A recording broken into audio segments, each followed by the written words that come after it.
Hi, I'm Kathy Mills from Short Film Edits, and I'm here with Kristine K. Larson for an interview today. How are you? I'm good. How are you? I'm good, thank you. Could we start this with you telling us a little bit about you? Of course. I'm Kristine K. Larson. I work in LA as an actress. I've worked in verticals, feature films, and I used to do modeling. Oh, very nice. Mhm. Very nice. So you worked in both traditional films and verticals. How does your Yes. performance approach change when you know audience are watching from phone rather than cinema screens?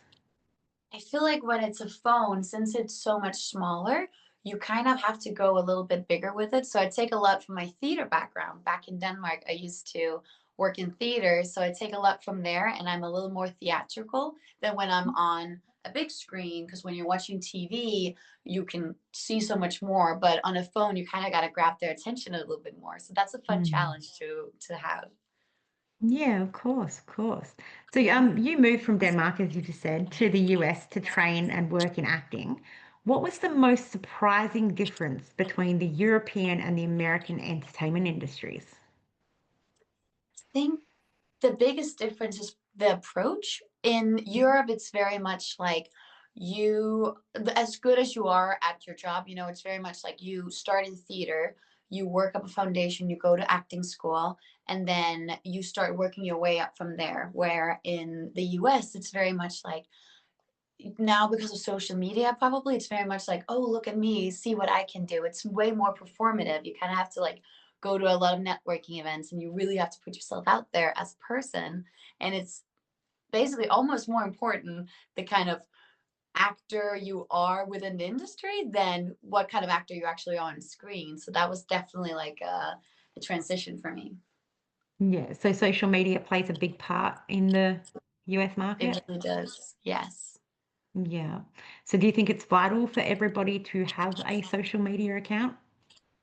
I will say, especially if you're trying to make it in acting in LA, I think it's pretty vital right now.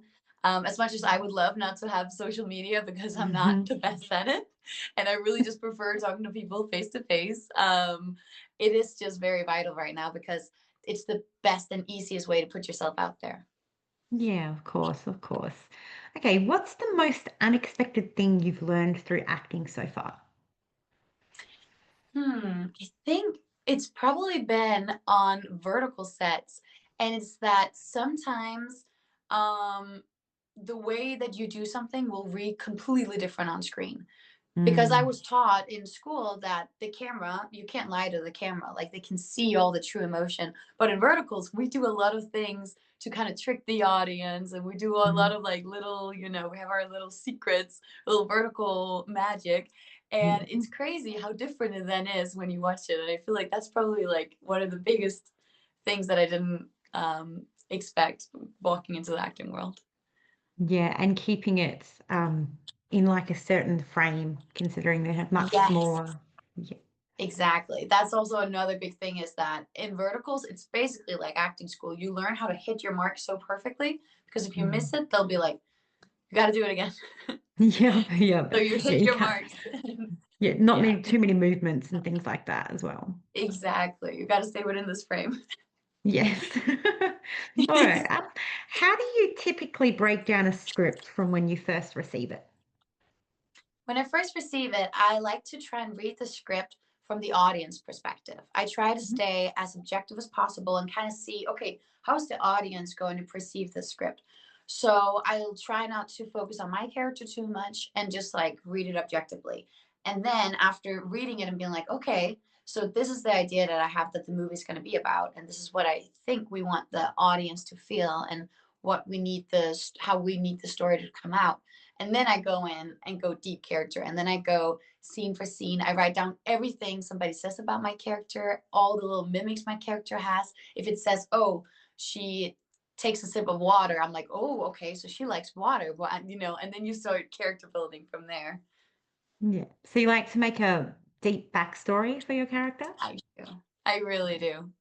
Yeah. Normally, whenever I get a script, whatever you see on screen, that's like the tip of the iceberg. And then all the Mhm. character work is like, there's Yeah. so much. Yeah, I've noticed that some people like to make backstories, even if that backstory doesn't reach the screen, just gives them a little Yes, idea as to what their character is like. exactly. Especially because, I feel like you can really sense when an actor feels comfortable in the character Mm. and when they feel like, wait, why is my character doing this? You need to 100% feel like the character. So a good backstory definitely helps. Yeah, and to know the script so you know the entire story, to know what your character is doing in that particular moment because of shooting out of order, stuff like that. Exactly.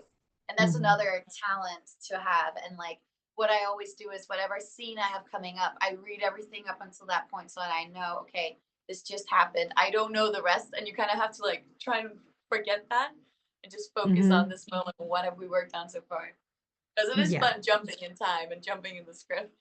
Yeah, it could get very confusing though, I suspect. Yes, it definitely can at times. Yeah, yeah. Is there anything that you needed for acting that drama school couldn't have taught you? I honestly think that the one thing that I really needed was just experience. Being Mhm. on set, it's just like you can't teach that in school. They'll teach you like this is how sets gonna work out. This is like what you should do. They'll be like this is gonna be the first AD. They teach you all the terms, but there's Mhm. just you can't really learn everything from acting school. You have to go to set.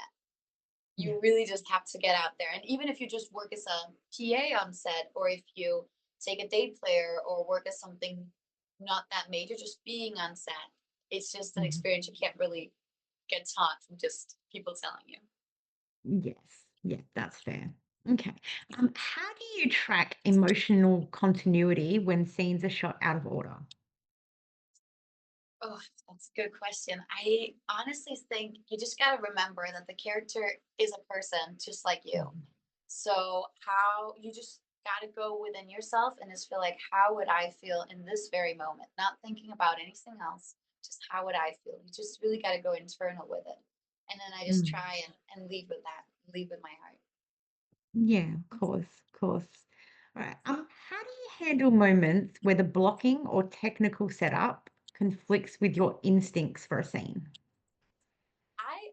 I think I'm one of the actors that loves whenever it's conflicting because Hmm. that makes it more interesting. I love when a director is like, okay, now could you just go to the window because we don't want to add an extra shot. So we need you to go over there somehow. Because then it starts making you think, oh, why would my character go over there? I wouldn't go over there because she's on the couch crying. Why would she go over there? So then you're like, oh, maybe she wants to get away. Maybe she's like, she wants to hide. And then that kind of like teaches you something about your character in the moment that you wouldn't have thought of. So I actually really like those moments. Yeah. Do you think that translates on screen or just something internally for you? I think it translates on screen. I would like to think that it does because I haven't Mm. heard anyone yet say, "Why did you do that blocking?" Yeah. I guess for people that don't understand that it's blocking, it could just seem Mm, completely normal, you know? yeah, exactly. As long as the actor is really feeling it and it doesn't seem like completely like out of place, then I feel like the audience will be like, "Oh yeah, that's natural." Yeah. Yeah. Do you find your performance shifts depending on the cinematography style or camera movement? Absolutely. I feel like a movie is a big collaboration. So depending on Mhm. who your DP is, the director, the camera operators, you kind of learn how to work with them and it kind of becomes this dance. It doesn't change too much from like the core of my character, but it definitely changes how you think about your acting style in the moment. You're like, you know what? Maybe I should. This director, he loves doing more wide shots, and I know that they love the darkness of the cinematography, so I can go a little bit bigger with my movements. Like it definitely changes a little bit, and you kind of like. It's kind of like dancing with someone. When you get your dance partner and the director's like, "This is what I want," you kind of just follow with it, which I really Mm. like. Yeah. Do you prefer the high intensity scenes or the more subtle moments? That's a hard question because Mm. I feel like I do prefer doing the high intensity things, like the high intensity moments, because it's those things you don't really feel in life, like when you all of a sudden like you have to have the death of your sister and you just want to kill someone, like that doesn't really happen in your everyday day. No. But I think the most beautiful moments are actually the low intensity ones. It's just like the character making their cup of coffee because that's who they are every day. So it's can I say both? Is that cheating? Yeah, yeah, no, no, that's fair. You can definitely love both. Okay. What's a technical aspect of acting you feel is often overlooked but makes a big difference on screen? Hmm. I think the most important technical difficulty that we just sometimes forget because we're so in our head sometimes is listening. Mm. Yes. It's just, you have to listen because your character won't respond if they're not listening. And I think Mm. a lot of people forget the active listening part, technique of acting. And they're just thinking, but what is my character doing next? What's my next line? So I try and always remind myself to be like, no, I'm in the moment. I'm in the scene. I'm with a person. I just got to listen. Yeah, well, listening is very important because just because you're going into a scene that you think it may go this way, they could give you something completely different, and you need to be listening for that. Exactly. Because otherwise, it's going to be so weird if, partner's like throws you something different and you just respond the same way as you always have. And they're like, this doesn't work right now. Yeah. Has somebody given you something that's completely unexpected, like through you in the moment? Yes. Yeah. Especially on verticals, actually. On verticals, they love, doing a little improvisation if we have time, like Hmm. to just let us kind of go crazy with it sometimes. Yeah. And one moment I worked with this amazing actor named Riley. He's also from Australia, actually. Hmm. Um, and we've done the scene a couple of times, and they told him, like, just go crazy with it.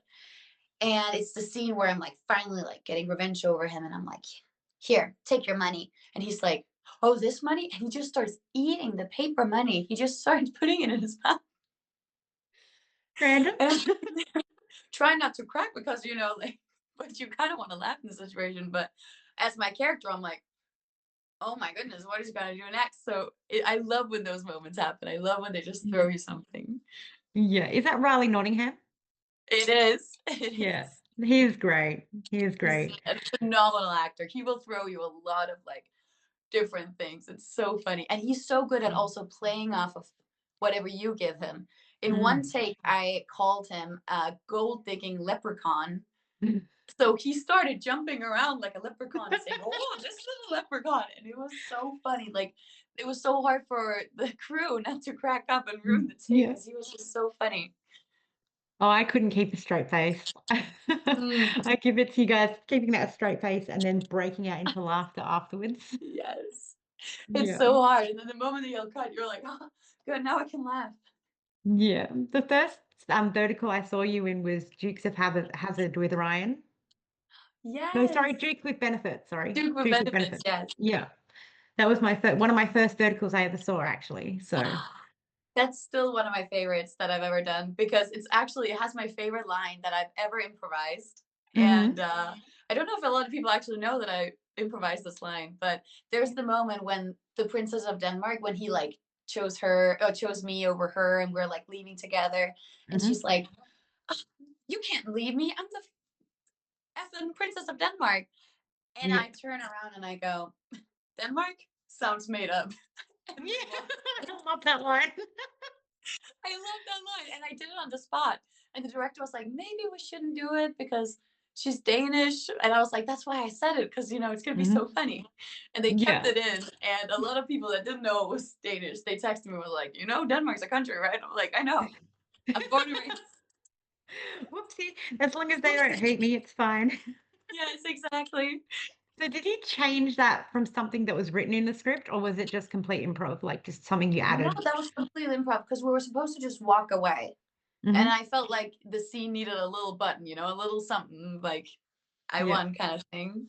Yeah, a little sass. A Yeah. little stuff, yes. I love that. I love that. Okay, how has your process evolved from your earlier work to now?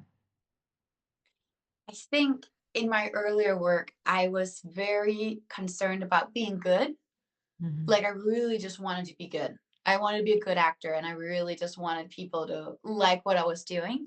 And when you care too much about if the director likes what you're doing and the producers and everyone likes what you're doing, then you're not staying true to the character. Then you're just people pleasing.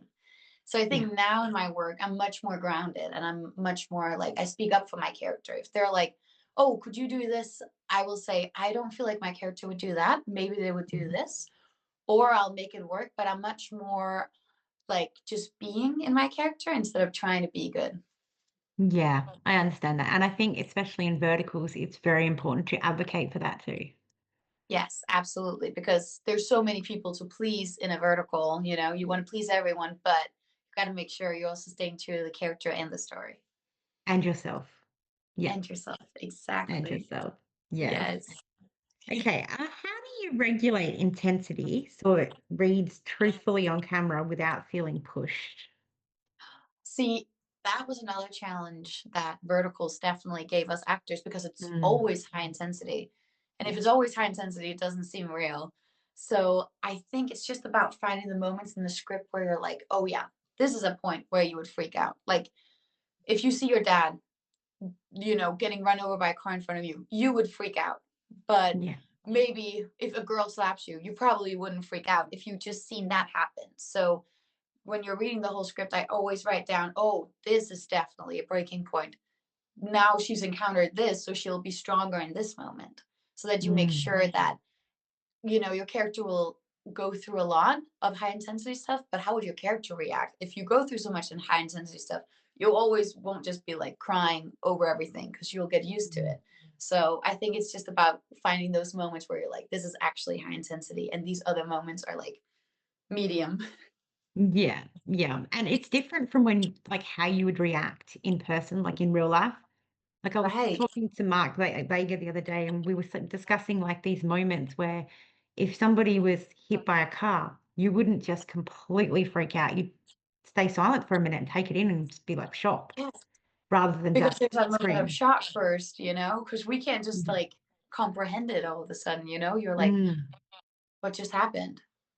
And yeah, then react. And then everybody reacts differently too. There's a lot of people that go like completely silent and some people freak out. So it's like yeah, there's not a correct way of doing anything. So you just gotta find the right way for your character. yeah. I mean, I think me personally, the subtle moments are very important. I believe those subtle moments tell the truth more than a big reaction. Obviously, in some scenes, the big reaction is valid, breaking down into tears and things like that, completely valid. But most of the time, the subtle moments, like the little facial expressions, is what's more telling for me. Yes, absolutely. I agree. Because Yeah. those are little things where that's real life, you know, like those are the little Mhm. things we all do. Yes, I agree. Yeah. Okay, so why do you think storytelling matters in today's world? I honestly think storytelling has always mattered. You know, you see it on like you see it on walls from ancient Egypt and Australia, you know, there's just so much like there's so many stories have been told again and again. And storytelling has just always been a really important part of our life because it's taught us things. It's how we knew how to like watch out for warnings and everything. So I think storytelling is just a very important tool for humanity. And it's also like if an alien came down to Earth, we wouldn't be like, look at this math. We would be like, oh, here's the story of how, like, what humans like. This is what we think love is, you know? So I just think it's really important to use storytelling as a tool to talk about all the stories in the world and explore cultures and people and everything that we don't know, you know, and broaden our perspective of the world. Yeah, absolutely. I love storytelling too, because even though I know like a lot of it's like my favorite genre is sci-fi, so I know that it's not real, Right. you know, but there are a lot of ones, like treasure hunting ones and stuff. People actually do that, so it Yeah. gives them like motivation and insightfulness. Like again, it's not a real thing happening, but it's something that happens in real life. Exactly. And even in sci-fi, it's like so interesting because like you take people and you put them in, yeah, sci-fi, it's, you know, not real, but it's still real people, real emotions, you know? Mm, Like it's still like how would people react in these really high intensive, like intensive situations, you know? So that's yeah. also why I love doing sci-fi because it's like, oh my goodness, how would people react to this? How would Yeah. this other universe still be, you know? Still says so much about us people. Yes, and I think sci-fi is so important because I know for a lot of people we like to live in a fantasy world, you Yes. know. So to be able to play that would be so fun. Yes, Yeah. absolutely.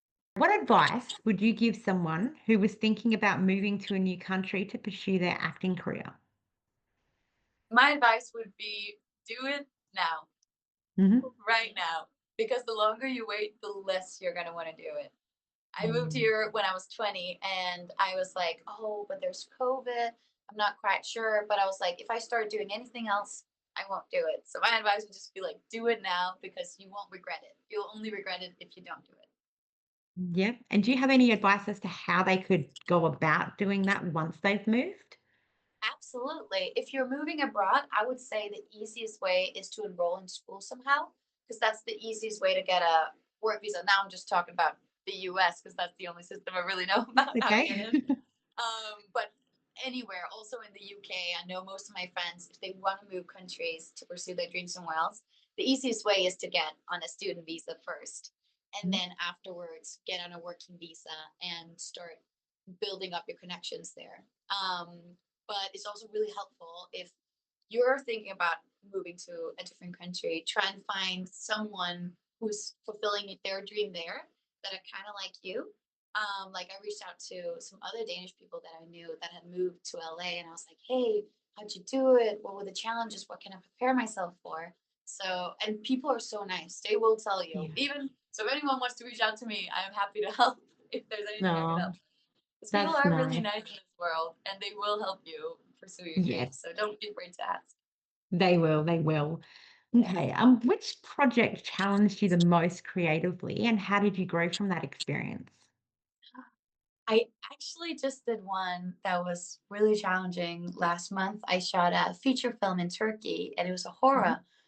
And it was not just challenging because it was with a, like, it was half Turkish, half English. So it was like trying to find that balance between the different working cultures, which was so Mm. nice and interesting. But also, like, the character I was playing, she was a possessed girl. And they were like, we don't want it to be like a demon. We want it to be like this spirit, but whatever you want to do, just do it. So in my audition, they were like, just do whatever you feel like possessed Kristine would be. So then Mm. I did that, and then they were like, we love it. We want to continue working with what you just found. And I was like, okay. So then having to build this whole thing that isn't like, oh, play a demon, oh, play a vampire, or something that's like, no, we want you to play the spirit and we want you to build it yourself. I It's love like, that. yes, and it's such a great challenge, but it's like when you don't know where to go, you just have to kind of sometimes shoot blanks and then hope it sticks. And then they'll be like, "We love that thing you did with your eyes. Yes, scream more, do that." And so it's like I found out how to do like crazy things with like my shoulders and everything. They love that. So it's like Mhm. it was really challenging, but it was so much fun. That's so good. I love when a director can lead you to what you should be rather than telling you what you should be. Yes, I 100% agree. I think it comes across more natural and gives you a more better understanding of your character. Yes, when it's more of a collaboration rather of a, okay, now do it this way, action. Yeah, I heard that like people get a little bit more like withdrawn when you get told how to read your lines. Yes, because Mm. then it's almost like, okay, I have to say it this way. And then you're only thinking about saying it this way instead of being in the moment and just responding how you would respond. Yeah, you want it to be more like a conversation rather than a script. Absolutely. Yeah.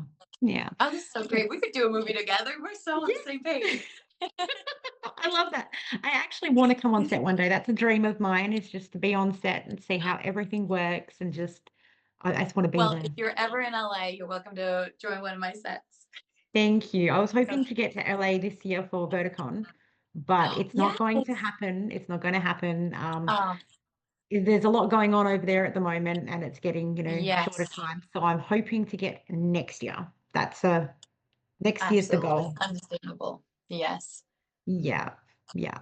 All right. How do you approach understanding your character's backstory when it's not fully written into the script? I know we touched on this a little bit. Yes.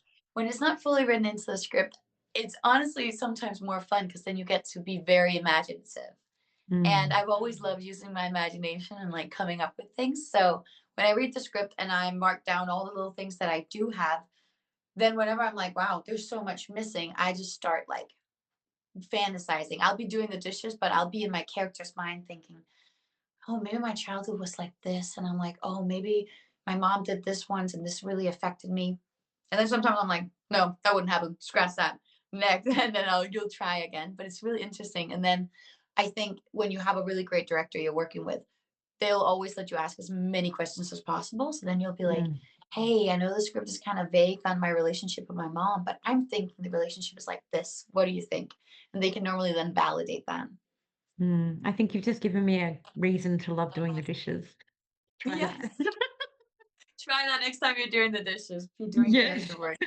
It makes it go way faster. Yes, yes. I remember when I was little, I used to love, like when you got told to put the dishes away, I used to think the knife and fork drawer was like a cash register and I'd That's so put cute. things away. Yeah. That was the way to get me enticed to do it, like the little cash register. That's actually so smart.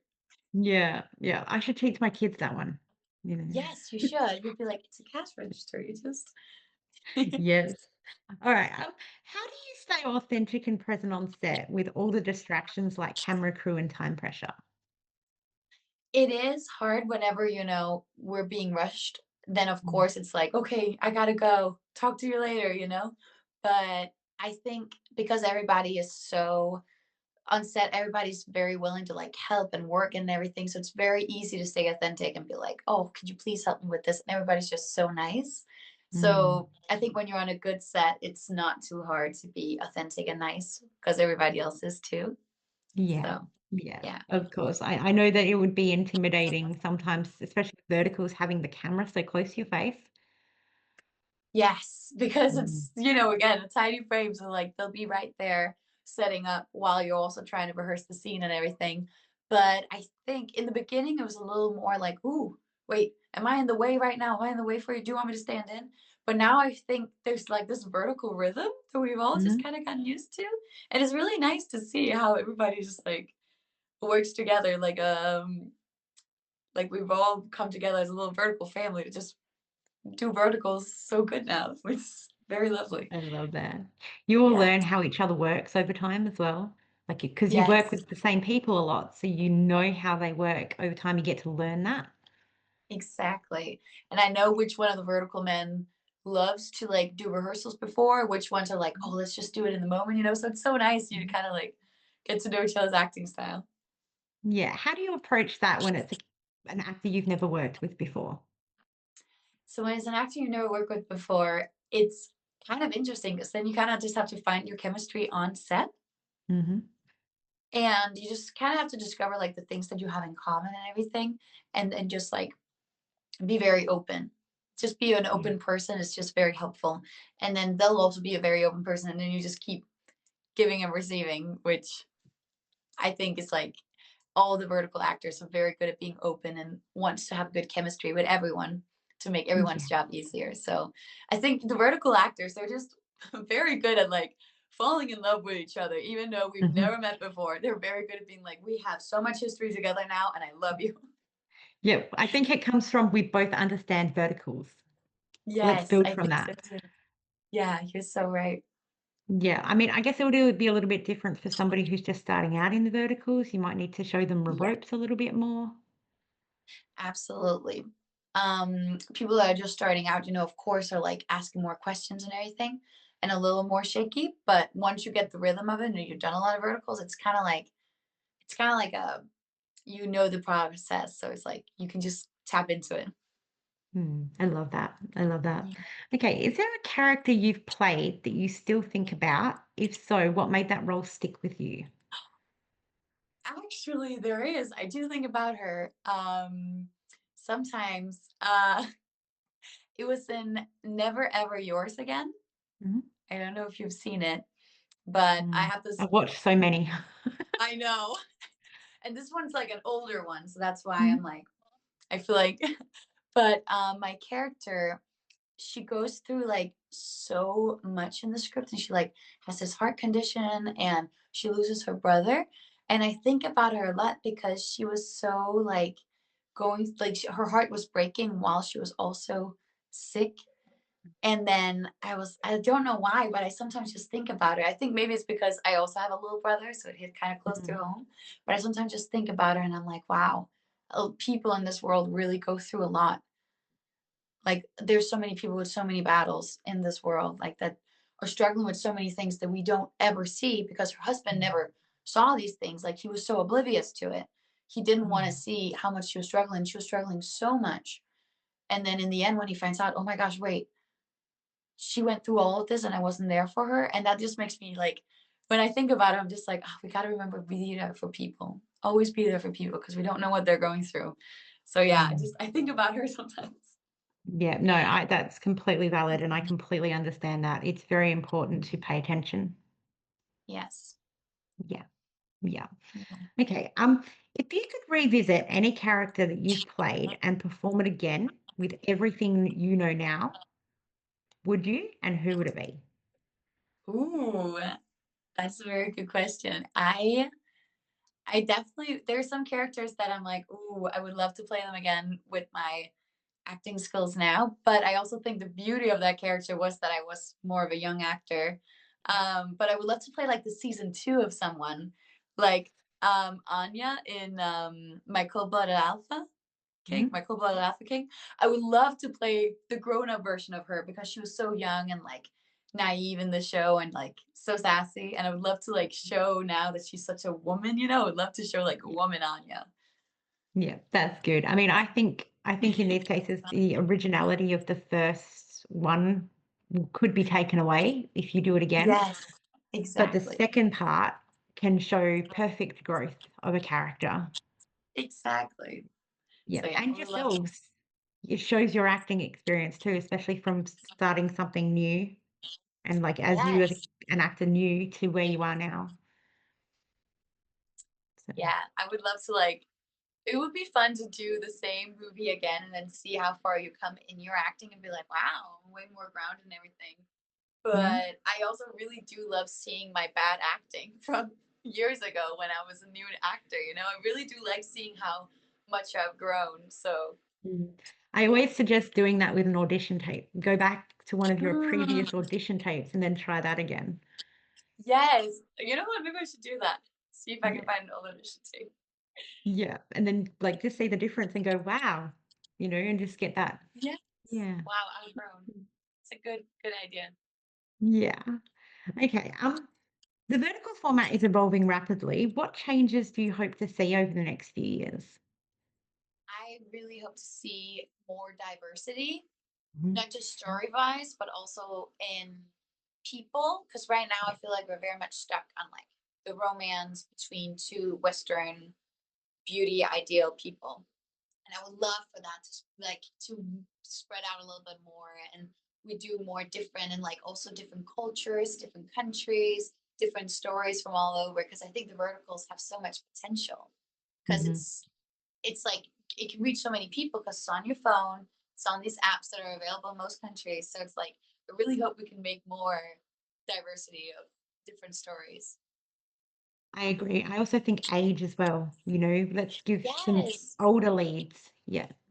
absolutely. Because they did Real Short did one where the lead was older. She was an older, beautiful lady, and it did really well because it was an Mm. older love story.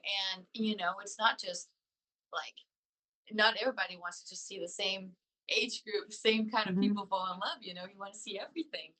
Yes. Yep. So And I I hope that think, yeah, I think that the vertical format, like, even though we love seeing what we've got now, I think yes, that we're so used to seeing what we have now that it's been so long that we've been like, this is what verticals are. But they could be so much more with, like you said, the diversity. And I yes, think that would absolutely. bring more people in going, oh, now I see myself in this, Mhm. rather than they don't see themselves here yet. Yes, absolutely. Yeah. I So, agree. And I really also hope that the vertical fans know how much power they really do hold. Because it's like mm. vertical fans do start requesting this, then I feel like the vertical industry will listen and give in. So I hope we Yeah, will all root for more diversity in. absolutely, absolutely. Okay. How do you make similar roles feel unique? That is a very good question because, as we just talked about, a lot of these vertical stories are Hmm. very similar.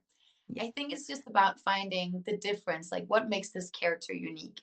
Because we probably all in our verticals have a dead parent and have some kind of partner that we can't get to. But it's about finding that one thing that makes them unique. So I just wrapped the show with Casey. We just did one for Net Short where my character was another woman finding her power story. So in the beginning, she doesn't really know who she is, and in the end, she finds out, oh, this was my mom. This is, what was going on. And she finds out Mm. who she really is. And it was like I've done so many of those stories, but I found like the one thing that made her so unique was that no matter like what happened to her, she would always stay so loyal to Casey's character, who she didn't even know. She didn't really know him, but she just knew he was the one. So I was like, okay, a lot of the other girls I played, the guy had to win me over and convince me. But here, I knew he was the one. He's going to stand Mm. by my side. So I just got to stand by him. And then I just played on that a lot. So in a lot of the scenes, I'm looking over at Casey and we're like playing the role very much like between us. So it's like, you just got to find that one thing that makes a difference for you Mhm. as an actor and then go with that. So it feels like a new character and you're not just playing the same character again and again. Yes, I do think that the people you're working with make a big difference into making that story unique. Absolutely. I agree. Yeah. Okay. What is the most valuable lesson you've learned from the industry so far? Oh, I've learned so much. And Mm, I've gotten to work with so many great people. So I've just gotten so much good advice. But I think the best thing I've learned from the industry is your biggest asset as an actor is yourself. Being mm, yourself. Don't play the role how you think Margot Robbie would play the role. Play the role how you think you would play the role. Because what you bring to that character, it's only you that can do that. Margot Robbie can play any character that she wants to play like Margot Robbie, but you're the only one who can play that character this way. yeah, definitely. Yeah. I think that's very important too, because I know a lot Yes. of people aspire. It's okay to have, a role model and, people Yes. that you want to aspire to, but it's important to keep yourself in that as well. Exactly. Yeah. All right. Is there anything you want anyone to know about you or your work? I really hope that everyone knows that I really, really appreciate everyone that likes my work and everyone that writes to me makes me so happy. Every comment and DM I do, because all the work I do, I really do because I hope that people are gonna love it and that it inspires some people. So I hope that that's what people will know about me is that I just really love the people that are watching. Yeah. No, that's really good. That's really good. Okay. I have two more questions left. What's your funniest moment on set? Oh, yeah. There's so many. I'm like, I, everyone in the vertical world are so funny. Mm, One thing, oh, like what? One like my funniest moments on set is probably whenever I do a really good your mom joke and it mm. lands, then I get so happy. When I finally get that good your mom joke, that's kind of became my thing in the verticals. I don't know how it started, but my your mom jokes, that's like then Kristine Sunset. And when they land, I'm like, that's so good.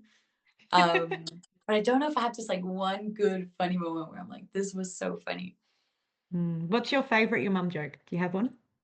Mm, okay. Uh, you're I don't know if I have like one that's like your favorite to like say to people, but I love whenever people are like, "Oh, so what do you like do this weekend? If we had a day off, what you do on your day off?" I just love being like.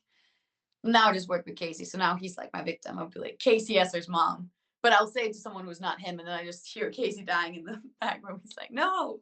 I just love saying that to random people who don't know anything about me. And they're just like, oh my God, who is this person? Yes, they're like, "What?" Oh, I love that. And then you'll have the Yeah, people going, "Oh, yeah, she's here." exactly. They're like, okay, Christine's Yeah. here. You'll get to Yes, know her eventually, you'll get used to it. exactly. And then one of my friends, Jordan, we worked together on set, and she was my first AD, and I was working with Armin on the show. So Armin was my, victim to my mom jokes, and I was like Mhm. making your mom jokes about Armin's mom, whom I respect very much. I respect all the moms out there. I really respect moms, Yes. although it doesn't seem like it. But then I was like making a your mom joke to Jordan because she was right there, and then she goes, "My mom's dead." And then the director goes, action. And then I have to do the scene after she just said that. And then after they yell cut, I run over and I'm like, oh my gosh, Jordan, I'm so sorry. I didn't know. And she was like, I was joking. I got you. She Oh, she out got you. mom joked me. Yeah.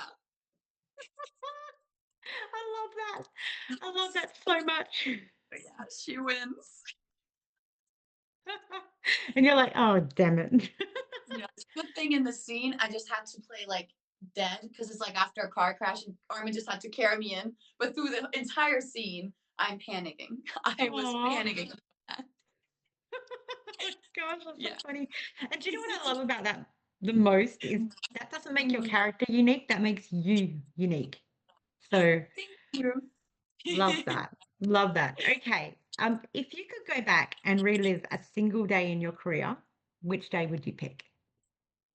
I would go back to Lithuania, working with Easy Mhm. House, the first day that my mom was on set with me. No.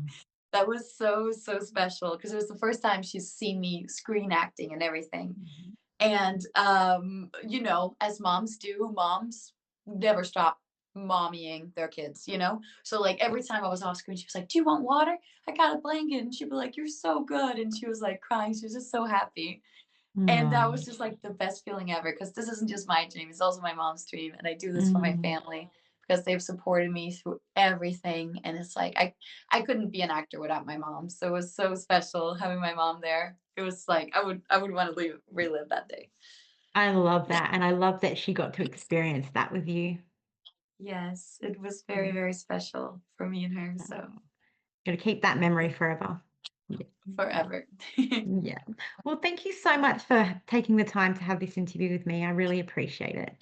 Thank you so much for having me, Kathy. It was so lovely. No problem. Anytime. Well, you enjoy the rest of your day, and I'll speak to you again very soon. Thank you so much. Talk to you soon. Bye. Bye.